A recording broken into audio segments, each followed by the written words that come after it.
and welcome to the premiere episode of Space Plex Game Room. I'm your host, Juan Cena, and with me is the incomparable Luke Martin. How you doing tonight, Luke? Incomparable. So for our very first episode, I was thinking about what game are we going to take a look at, what game had a major impact on the arcades of our youth, and I felt the best place to start would be with Street Fighter 2. Now, Street Fighter 2 was developed by Capcom, released in 1991 for the arcade. It uses the CP system, or CPS-1, and it's the sequel to the hit Street Fighter. No, I wouldn't call it a hit. It's funny because when I was doing my research on Street Fighter, I was looking at all these documentaries. Everyone kept on calling it a hit. And I'm like, that game was not good. Like, what are you guys talking about? Like, Street Fighter 1 is not good. I played the one with the punching bags on it, the hit pads. That was awful. The 6-button version was awful. They claim it's a hit. So I guess it was good enough to get a sequel. I mean, I guess. But yeah, people consider it a hit, I guess. But Street Fighter 2, the legendary Street Fighter 2, pretty much is the godfather or forefather to every other fighting game in the history of fighting games. Yes, there were one-on-one fighters before, it would be karate champs or what have you. We get that, we understand that, we know this. But Street Fighter 2 was the game that put the fighting game genre on the map. Because after Street Fighter 2, you had your Mortal Kombat, you have your Fatal Furies, your Art of Fighting, Soul Calibur, Tekken, Virtual Fighter. You know, these all came after Street Fighter. So, to me, as a kid, I didn't play. I mean, I wasn't old enough to play Miss Pac-Man when it came out in the arcade and see the cultural influence of Miss Pac-Man when it came out. I didn't play Galaga when it first came out. I was, in some cases, not even born. In other cases, 1 or 2 years old. And the thing about arcades, where the home console market had a crash in '83, arcades did not have the same crash. So they were essentially popular throughout. And I think, yes, it kind of all went away in the mid '90s and so forth. But I think Street Fighter 2 is one of those games that made you put down your Nintendo controller or your Sega Master System controller if you're that kid. And we have to go out to the arcade and play this. The game is first of all, it's beautiful looking. The graphics in this game are amazing. You have 8 playable characters. All of them are unique except for Ryu and Ken. And each and every one of them has a backstory to it. So you're able to find your favorites. You can learn them all or get really good at one. And this game is the game that put competitive gaming on the map. If it wasn't for this game, you wouldn't have esports wouldn't be a thing. You know what I mean? Even online multiplayer maybe not a thing if it wasn't for this game. It probably would have came, but again, it was highly influenced by Street Fighter. Best-selling Capcom game until 2013. It was ported to the Super Nintendo, which gave them the edge over Sega Genesis because it was an exclusive game for a little bit. One of the biggest selling games for the Super Nintendo as well. It's fun. Some people say it's not the best port. I think the Super Nintendo version is the best port of this game to a home console, but I mean that's up for debate, obviously. But I want to go through the playable characters. We got Ryu from Japan. We have E Honda, also from Japan. You have Blanca, who's from Brazil. He's like a monster. You have Guile, who is the United States Air Force Special Forces operative. Did they have Special Forces in the Air Force? Yes, they do have Special Forces in the Air Force. And they're Special Forces operators. How are they different than other Special Forces from the other branches? So the Special Forces in the Air Force, they have a pararescue. So their job is to go behind enemy lines and rescue down pilots, and then they do other things as well. But they are, yes. So that's evidently what Guile did. Okay. Even though he lost his best friend behind enemy lines. Yeah. So I guess that kind of makes sense. Makes sense to me. We have Ken, who is Ryu's rival and former training partner. They were trained by the same person. He's from the United States. We have Chun-Li, who's a Chinese martial artist, and she also is an Interpol officer. She's the only female character in the game. We have Zangief, the pro wrestler from Russia, or the USSR at the time. Daslim, who is a yoga master from India. And I think a yoga master would be into fighting all that much, because I've never ever seen a yoga man fight. He can also stretch his arms beyond their normal capacity, so maybe he's unique. Yeah, maybe. We have Balrog, who's the American boxer. He was modeled after Mike Tyson. We have Vega, who is from Spain, and he has a claw, and he uses ninjutsu, so he's essentially a ninja. There you go. We have Sagat, who is a Muay Thai kickboxer, and we have M. Bison, who is the leader of a criminal organization called Shadowloo. Again, all these characters are unique. We have the 8 playable characters and the 4 bosses. Again, in future editions, would be Championship Edition or what have you, were able to play as the bosses, which is actually a cool treat for this game. So that was really, really cool. You missed out on some characters. A car and barrels. And also flaming barrels. Yes, there's like the beer barrels, there's the car, and then the flaming barrels that you play right before. I think it's a God stage, I think. Again, it's one of those games that, for the single player mode, you know, it's still very much a point-based game because there's still points associated, and you're looking for a high score in terms of single player. But this game is not about fucking single player. It's about you and your buddy finding out who's the best player. You know what I mean? And again, that's what the impact of this game, because as a kid at the time, in 1991, it was the first game that I saw. I know it happened in the past that there's a line for the game. There's people crowded around the game, and you have to wait in line to play this game, and you have to the next person up, and the winner stays. You know, there were some people that were really fucking good at this game. Now, I was probably mediocre at best while playing this game, but I've seen some people do some crazy. It had special moves and stuff. I've never seen that before. You know, with fireballs and sonic booms and all that kind of other shit, and they weren't necessarily telling you how to do them, essentially.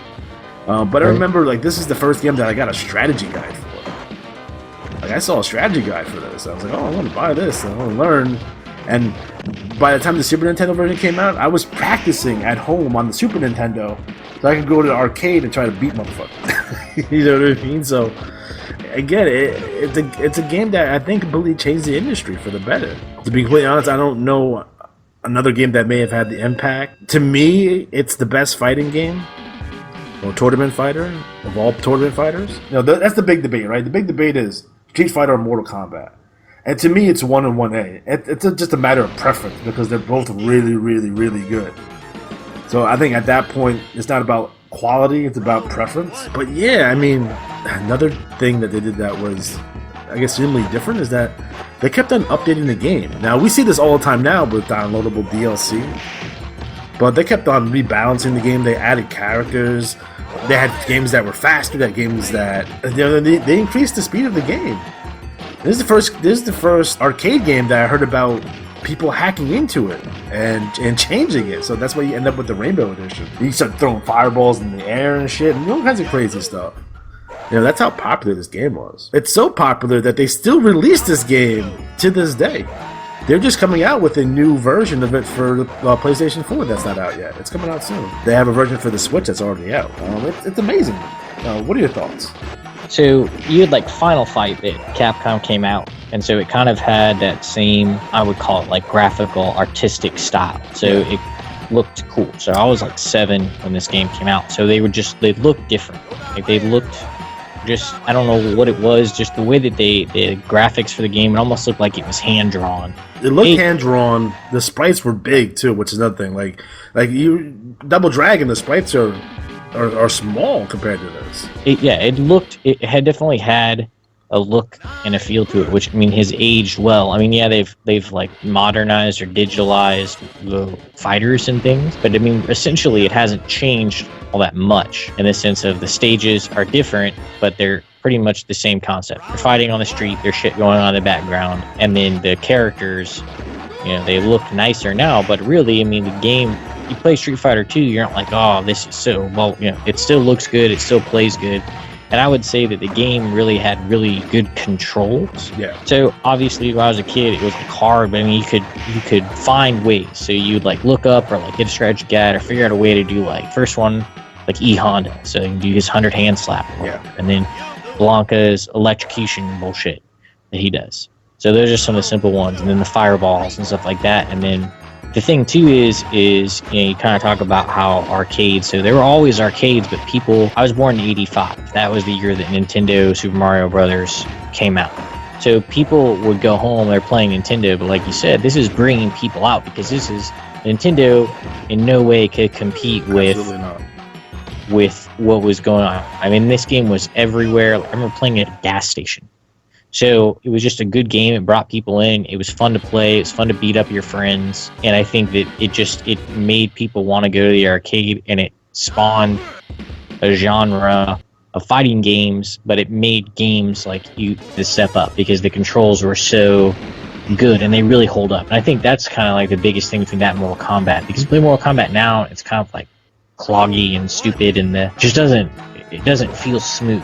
Or if you play Street Fighter 2, it still feels smooth, and it's just the way that they did the graphics and the style, and just the way that it looked cool, it looked Japanese, it looked different from any other game that had come out previously. Like, it didn't look, it looked like Final Fight, obviously, but it was different because you weren't fighting, you could fight the computer, but you could also play your friends and do all these special moves, and each character was unique. Like, it was, Ken and Ryu might have been the same. They kind of had the same moves, but they did things differently, and they looked different. And they, so they both had the same fireball, but they were different because they were Ken and Ryu. Like, they had personalities. They weren't just like a different flavor of the same sprite, and they all looked different. Because in Street Fighter 1, they were just a palette swap, essentially. Right, and they were cool because of the graphics behind the game. I think that was, other than the controls and the fighting, it's just the way that the game looked was so unique and so cool, and there was just so much going on.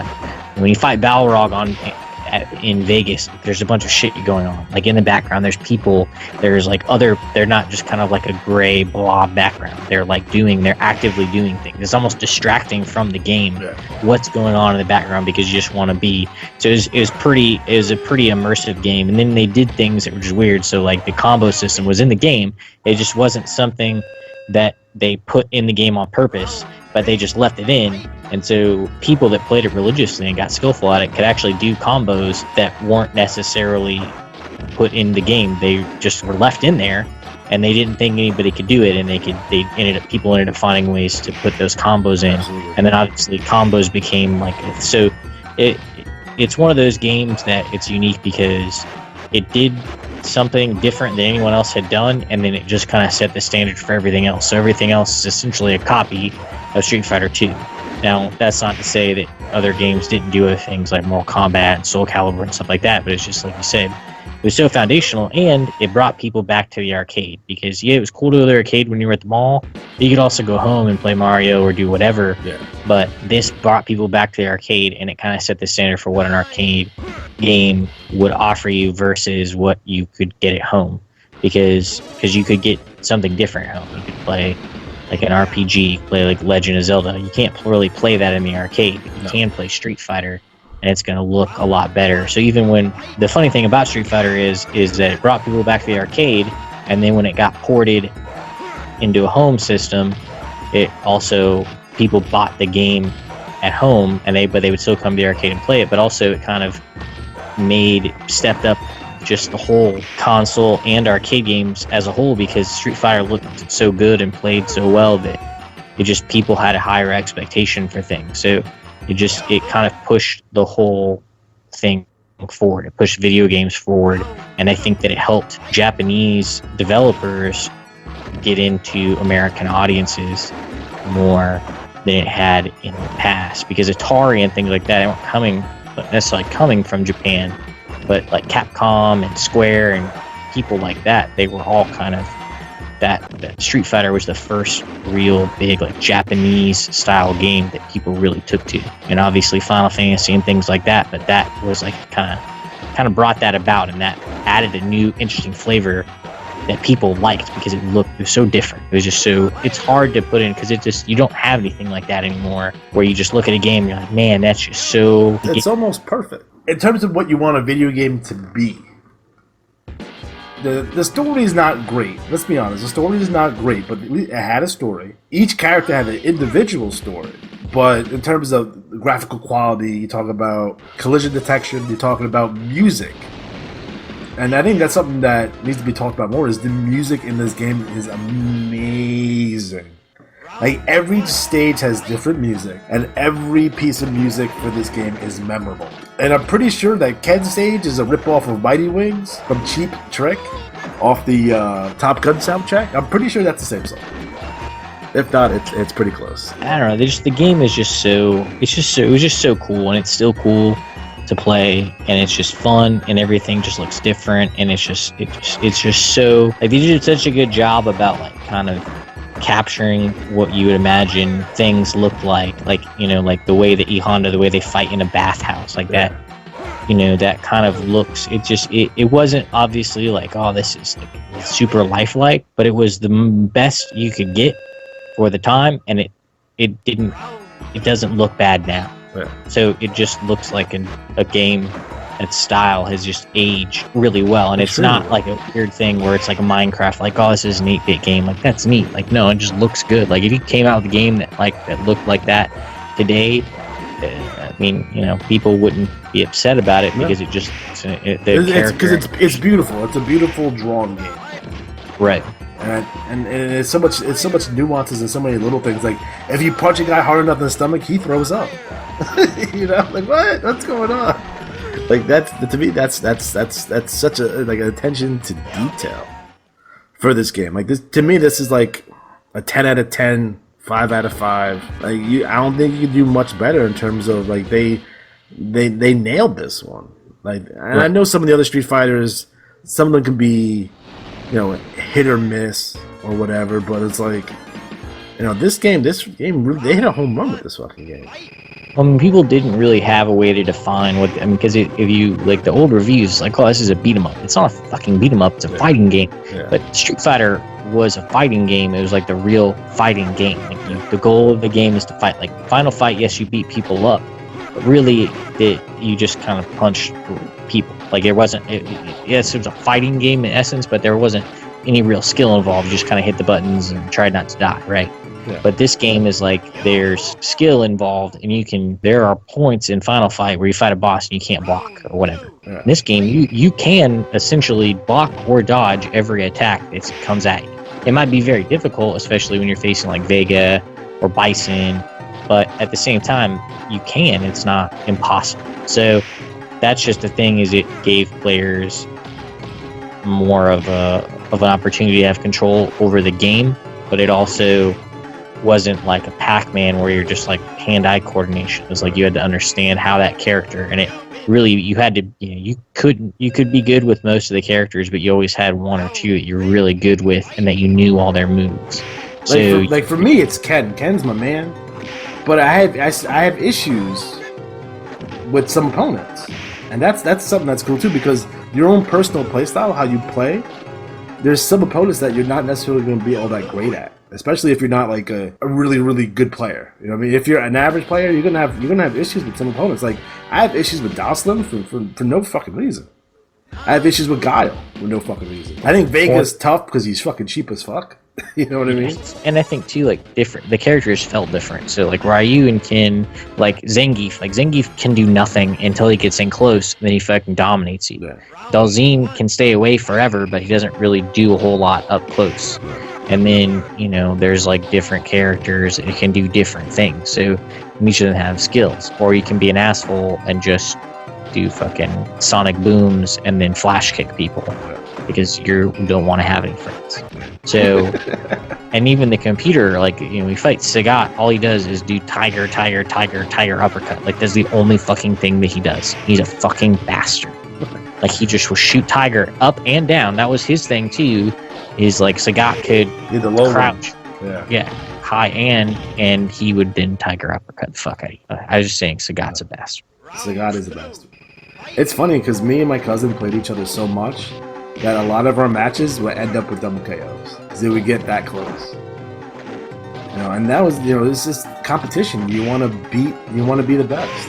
You want to beat your opponent. And I don't think there was another game like that where your goal is to beat the person you're playing with. It's not co-op. You're not trying to beat someone else's high score. It's like, no, it's mano a mano. It's a fucking street fight. You know what I mean? We're gonna stand here toe to toe, and we're gonna find out who the better player is. Bottom line. And the fact that they, like, after, when you beat them, you, like, say something. They said a little victory thing, and then, like, your face, it's like, Vegas is, like, traumatic because his, like, eyeball is, like, dripping down his cheek. His claws all bent backwards and shit. Yeah. He looks like he got in a car wreck. So that's pretty crazy. I mean, that was really cool. I don't know why. I mean, I just remember, like, viewing it as a kid and just being like, this is so crazy. You just felt like you were doing something, like, cool. Like, it just felt cool. So I don't know. I mean, it still holds up today. I played it in the arcade. It's difficult, but it's still, like, it's just cool.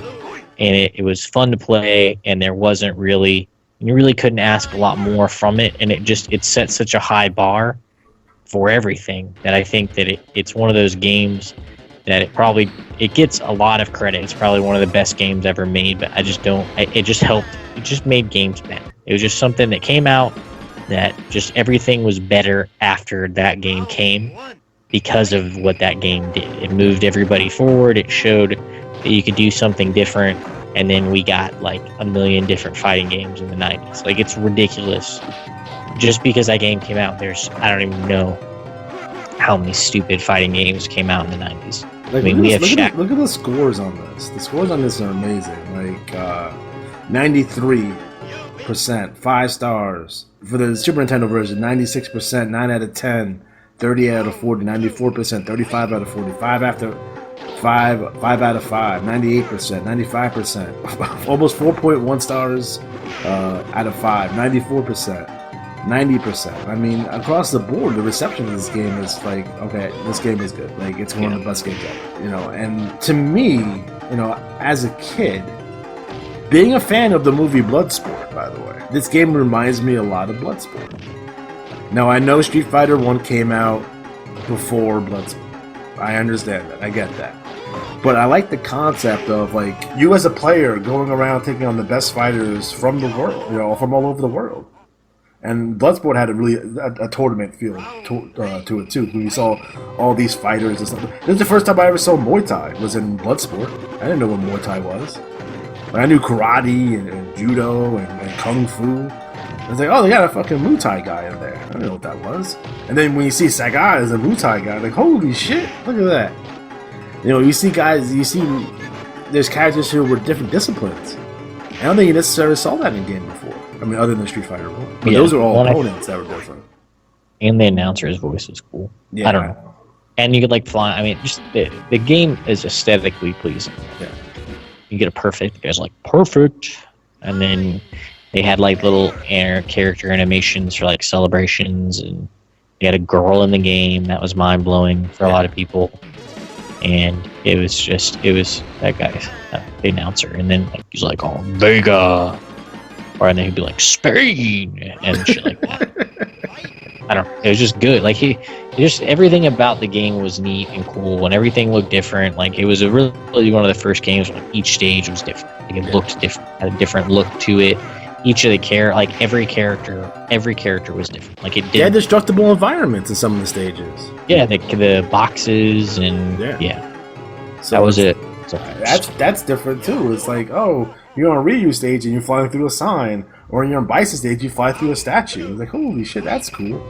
You could knock Vega's claw off. He would crawl on the cage because he's a bastard.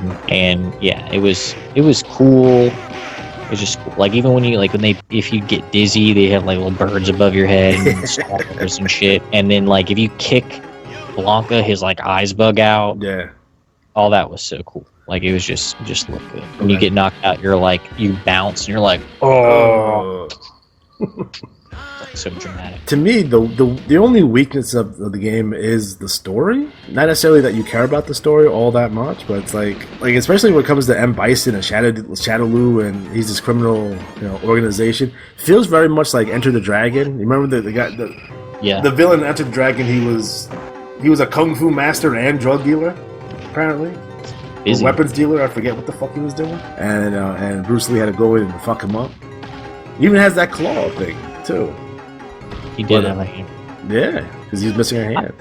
I mean, I didn't really like. I don't know. It was hard to get into the story in the arcade because it like cost quarters. Like I remember playing Hyper on Sega Genesis, like Street Fighter 2 Hyper, and I got into the stories on those. Yeah. That was because you could take time, and I don't. I think the story was like, brr, but really that was like it had more story than most games. Period. Like even That's if a it good wasn't a point. fighting game, it had like really like a narrative. Each character's they're like Ken and Ryu are the same, but they're also different. Like, hey, Ryu's just sad and lonely, evidently, and then Ken has a girlfriend who And he's shows rich. up. Yeah, he is rich. He's So he's like a yeah. He does. So it's just like they had different stories, and everybody had a reason why they were doing it. And it would like if you beat the game, it would be like oh, and then they would have animations too. Like Ken's girlfriend shows up, and then like I don't know, I don't remember what Ryu's was. Ryu was always kind of like he walks oh, away. He's like walking away. Like oh. he's like look at me, I'm a badass. And then Chun-Li was getting her revenge, and Zangief is Guile. doing the Russian dance with Miguel Gorbachev. That's right. He's in the like in there. They're doing the. I don't remember what his Dalzim's. I can't remember everybody's. But Dalzim yeah, was like he went home to his kid. I think that was that. And then Guile got his revenge for because Bison killed his homie. And then I forget what Blanco found his mom, right? yes, Yes. that's right. Because he gets lost in the jungle Yeah.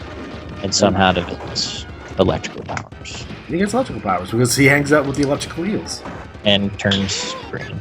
Yeah, that was a lot. It was kind of a weird character. Do you remember the awful Street Fighter movie? Yeah, with the Jean-Claude Van Damme. Yeah, what the fuck was that about? I don't know, but Raul Julia was good as in Bison. There's like I was reading something the other day, like a quote. So he's like talking to Chun-Li or something, Yeah. and he says, oh, "What the fuck?" He says, when M. Bison entered your village, it was the most impactful day of your life. For me, it was just Tuesday or some fucking heinous ass shit." So yeah, that movie was horrible, and the worst part was it made Ken and Ryu Ryu was like the main character of Street Fighter. So it really tried to make Jean-Claude Van Damme, who's Guile, like the main character. Because I think he's American, and that Right, was but he wasn't American. He was like in the I don't know, it was dumb as shit. Yeah. But Ken and Ryu were like kind of stupid in the movie, and it doesn't really make a lot of sense. And Sagat is weird, and so that kind of removes that whole thing. And Vega's in it, but he doesn't really do much. I thot like Vega looked cool. I really like see that tattoo, like that fucking snake tattoo on his back. wrapped around his body, yeah. And he had a mask and he was like a ninja and that shit, and he didn't really do much. And then Blanco was weird as hell in the movie, and he's weird, it was awful. So they didn't really do. I don't remember what Dalzim did. I mean, they didn't have the technology to do Dalzim. I don't know what the fuck Zangief even did in that movie. I think he slams somebody one time. That movie was awful, and they came out with Street Fighter, the movie, the game, which is like an abomination because they try to make it like Mortal Kombat with digitized graphics. Oh yeah, that's what are you guys doing? They have Street Fighter like mangas and anime that aren't bad. They had this one thing I saw was I think it's called Street Fighters: The Assassin's Fist, and it's the best like Street Fighter movies. Like it's not even a movie; it's like a web series or a TV show or something like that. I heard they're making actually a full series for Netflix. Is it live action or is it? It's live action. It's fucking awesome. Well, that's cool. Because they've never really been able to do a lot with the Street, which I don't I mean, it's really, really easy to make. I never understood. They just fuck it up. Because they had the one that came out, I guess fairly recently, was the Legend of Chun-Li. Yeah, that's fairly recent, but the animes tend to be better. They had a cartoon here in the States that was mediocre but wasn't too bad. But I'm telling you, this Assassin's Fist fucking show, fucking top notch, because it doesn't have any other characters in it other than Ryu and Ken, and it has Akuma, and then the Ryu's and Ken's master. It's just the four of them. They actually put Akuma in the game, not in this one. I think it might have been Championship Edition where he shows up. So I think you have to win the game without getting hit once. Like it has to be perfect straight through, and you can get him. Yeah, but it was a rumor. And the Shenlong one, that was an April Fool's joke from a magazine. And like, oh, they want to show you pictures of this guy, but they actually put him in Street Fighter 4. So. He's the master for Ken and Ryu or Yeah. some shit. But the reason the Shenlong thing is because Ryu's English translations say you'll nothing about Shenlong, like you'll never be able to defeat me until you can defeat Shenlong or something. But it should be Dragon Punch, but they didn't translate it right because why, right? Because they figured no one would pay attention to it anyway. But yeah, so that's why. Shenlong is just something that Ryu says, and then I guess they did that April Fool's joke about Shenlong. Yeah. And then Shenlong became a character eventually. But yeah, I remember Akuma. That was always like a rumor that there was this guy named Akuma. Yeah. I don't know. That's the cool thing about Street Fighter is it also felt like organic because like they didn't really have like they had this kind of very simple concept for this game, and it kind of took on a life of its own. And ever since then, these things have all, this thing has kind of grown to be something much greater than what I really think they anticipated to be. And it was kind of like the first game that had like a real cult following where people were like the story and like things like people cared about those things in a fighting game. They didn't really see that anywhere to me else. I almost wonder if like in terms of the story, I think it should have been like a Kumite type tournament, but they always try to add like, oh, the boss is some sort of evil character, drug dealer, or multinational terrorist. Or I don't think necessarily add anything much to the story there, other than like, oh, you're just a really bad guy, versus Gotta say no to drugs. I mean, it says that yeah, at the beginning of the game. it sure does. So that was just to remind you that only bad people do drugs. Yes. And both Balrog and Sagat are in Thailand. So evidently, Balrog is a Thai warlord, drug lord, really. And Sagat is like his bodyguard or something. Who also happens to be a Thai fighter. And Vega, because they were called like the Grand Master. So it was like. Yeah, don't forget that they changed all the names around too because.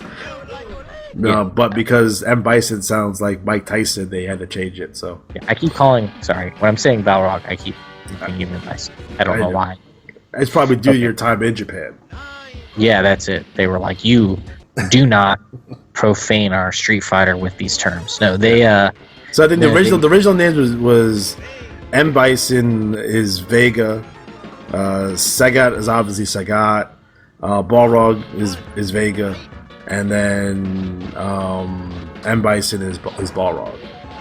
I guess the point when you're talking to people from other countries, they change the names to they call them Dictator, Boxer, and I think Claw is the third one. That's what they call. Yeah. So I think Vega was M. Bison. Yes. M. Bison was the Boxer, and Balrog, was Vega. So that was that's. Which I guess I don't know. They've changed them, so it doesn't matter. Everybody, Vega is Vega. So that name I think fits him. M. Bison is weird for the bad guy, but Balrog was weird too because you're like, why is his boxer named Balrog? Like, what the fuck? Kind of name is Balrog. Balrog for Vega is such a weird name too because Balrog is not Spanish at all. Yeah, I didn't get that either. That's why it was really just weird. Also, Vega is more Spanish though. Yes. Yeah, 100% Spanish. So that's why it always made sense. But yeah, he was cool. He was weird with his fighting. I don't know. It was just a good game. But he's a bastard. He's like punched across the whole fucking map. So, but yeah, they were all. I mean, those guys were hard. But everybody was hard in the game. Like when you're playing it one player. When you're playing it for the first time, I think after a couple times through, it's one of those games that are easy to learn, extremely difficult to master. Yeah, because 100%. There's some players out there. Like I watch some of the Evo stuff and some of the competitive matches on these, and like these guys are fucking amazing. So I can't do none of that shit. Like they were fucking house the fuck out of me. Like I said, I'm mediocre as best. Again, when I was a kid, I was a little bit better, but I was like, I had difficulty on normal settings. Getting through the game. It took me about 38 minutes to get through the game, and again, I had problems with Guile. I had problems with Doslim. I just had issues getting past those. Like I got through the first 4 guys pretty easy, but I had issues later on in the game. But it's like, okay. The computer is also the biggest asshole because it knows. He can be a little cheap. Oh god, especially when you're fighting him. Is like if you fight Guile like later on, and then he like flash kicks the shit out of you, or Fucking, oh god, Sagat. I remember like when I was playing this game. Obviously, you guys see the gameplay footage on the screen, but like I remember like I was jumping. When I reviewed the footage, like I'm jumping way too much. I shouldn't be jumping that much at all. Like I know some of the some things you're supposed to do. And like I'm playing sloppy. Like I'm jumping like way too much. Like I'm not. My fireballs are not working. I'm like, what the fuck is going on? And I've played for so long. But like I know some of the things that you're not supposed to do, and I'm like doing them all. I'm like, holy shit! Like I look really bad. But whatever. I don't care. This game, in terms of cultural impact, you'll see some these characters in other mediums and other games. Like you'll see them in like Marvel vs. Capcom, Street Fighter versus was it Street Fighter versus Marvel? What was the other one? Yeah, there's SNK versus Capcom. And then you'll see them. You saw Ryu and Wreck-It Ralph, and he makes an appearance in Ready Player One too. He's big time. Yeah, I think it goes without question that he's the main character of the game. Like he's also the most boring character. Well, he's supposed to be balanced, right? I mean, he's boring. Like his story's boring. Like he never really. He has no. Well, they fixed that later on with like the evil Ryu and the Sakura story and that kind of stuff. Like they've added some depth to his character. But yeah, like having a main character that's like emotionally distant from everything, maybe not necessarily the best idea. I always like Kit better. I prefer Kit myself, but that's because Right, he's the main character. Because I'm American, damn it. That's right. Oh, my nationalism showing. I'm surprised because I know they went with like Guile as like kind of the focal point. A lot of the marketing here in the States. Surprised they didn't go with Ken on that though. I don't know. Guile combs his hair. Well, maybe because it's 1991. We're kind of in the midst, depending on when you play this game, midst of the, Desert Storm, perhaps. So maybe we're a little bit more nationalistic at the time. So maybe they shift the focus here in the United States to Guile. Because he's the main character, like in the cartoon. He's the main character in the movie. Well, it could be because he's like a new character and Ken is not. That's a good point too. That's a good point. But we've even seen like Final Fight takes place in the same universe as this game because you see Cody, and you see Guy in later iterations of Street Fighter. No Hagar though. I think he made an appearance in one maybe. He's busy being the mayor. He is the mayor of Metro City, but he had enough time to be in Saturday Night Slam Masters though. Apparently that's a prequel to there you go. Street Fighter. Before he was mayor. So, but it's weird too because isn't like it gets difficult with their story too because their games come out of order. So it's like the timeline for Street Fighter is all fucked up because like you don't get Street Fighter 3 right away. You get Street Fighter Alpha 1, 2, and 3, and that takes place before Street Fighter 1. And I think Street Fighter 3 takes place before. Like Street Fighter 4 takes place before 3, and I don't know. I'm confused about the whole fucking timeline for Street Fighter. I just know that Cody ends up going to prison. So yeah, because he's fighting people in the street all the time. Like he's a Street Fighter. You can't do that. That's silly. Yeah, I don't know. That after Street Fighter 2 and things get crazy, so and then they just add a million characters. And well, I liked 4 a whole lot. 5 obviously had issues at launch. I bought 4 when it came out. 4 was a revival of like the game. But yeah, I don't know. I like Street Fighter 2 is definitely the best. Yeah, I definitely 100% agree with that. All right, guys. So we're officially out of time. But before we go, some of you may be wondering why exactly I chose the name Space Plex Game Room. When I was a kid, in the late 80s, early 90s, the biggest arcade in my area was this place called Spaceplex. This place was humongous. It had an ice rink, it had a bowling alley, it had an arcade. It was huge. I would say it was the size of a mall, maybe. That's how big this arcade was. It was about 30 minutes away from my house. So it wasn't one I frequently went to as a child because it was so far away. We did have quite a bit of like hole-in-the-wall arcades. We had arcade cabinets. in gas stations and in stores and what have you. As a child myself, I kept on hearing about Spaceplex, Spaceplex, Spaceplex. It wasn't until I believe my cousin had a birthday party there, was the first time I've actually entered this place, and this place was insane. Completely blew my mind as a child. Again, this place was an indoor amusement park and arcade. It was so big and so interactive, and the lights flashing, and it was sensory overload is probably the best terminology I could use for this. I do have a clip, a video that I'm going to show you guys once this video concludes. But yeah, Spaceplex. An amazing place. It's one of those places when you walk in and you kind of get the butterflies in your stomach, and for me, even thinking back about it, it just gives me a wave of nostalgia. Just kind of just overcomes me essentially. So we're gonna leave you with that video as we close out. So we are officially out of time. So for Luke Martin, I'm Juan Cena. Spaceplex Family Entertainment Center is a special place for special events or individual family fun. From the minute you enter our building, you're transformed into a magical world of fun and excitement. Everyone's a child at Spaceplex. Our experienced staff and management team begin work long before you arrive to ensure the day's success. They know that many of the thousands of people who have been entertained at the state-of-the-art facility return again and again. There's so much to do. No one ever gets tired of coming to Spaceplex. Spaceplex is perfect for schools, camps, leagues, birthday parties, fundraisers, bar mitzvahs, and every organization looking for the ultimate in fun and excitement in a clean, safe, friendly environment. Let's take a look at our facility. At Spaceplex, you can ride motorcycles, drive racing cars, fight monsters, shoot baskets, or even ride a dinosaur. The kid comes out in everyone, especially when it's time to let off some extra energy and score some points. The action is fast and furious at all of our air hockey games. There is something for everyone. Hours of fun and excitement. Test your skills and coordination at many of our other games. Just when you think the fun is over, you can see it's just the beginning.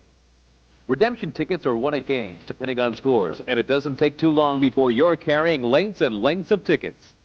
Look for our Redemption Center. It's not hard to find. All you have to do is look for the biggest smiles and excited faces searching through the many displays of gifts. And remember, all the kids get gifts, even the big ones.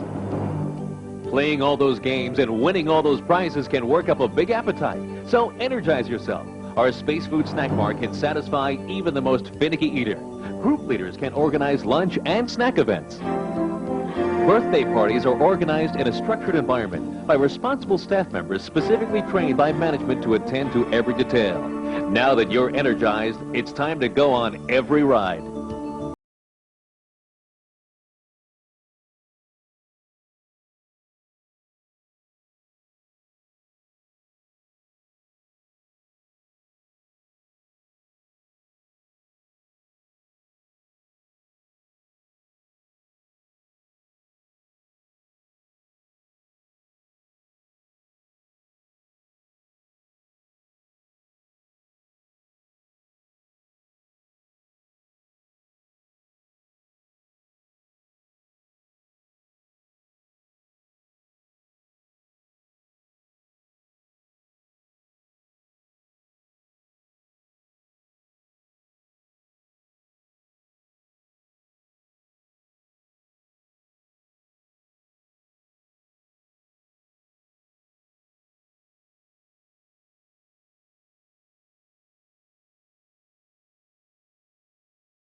Go for that unforgettable experience in a magical place that your children or organizational members will always remember. Call our party or group coordinators to customize an event just for you. Spaceplex, we take fun to the next level.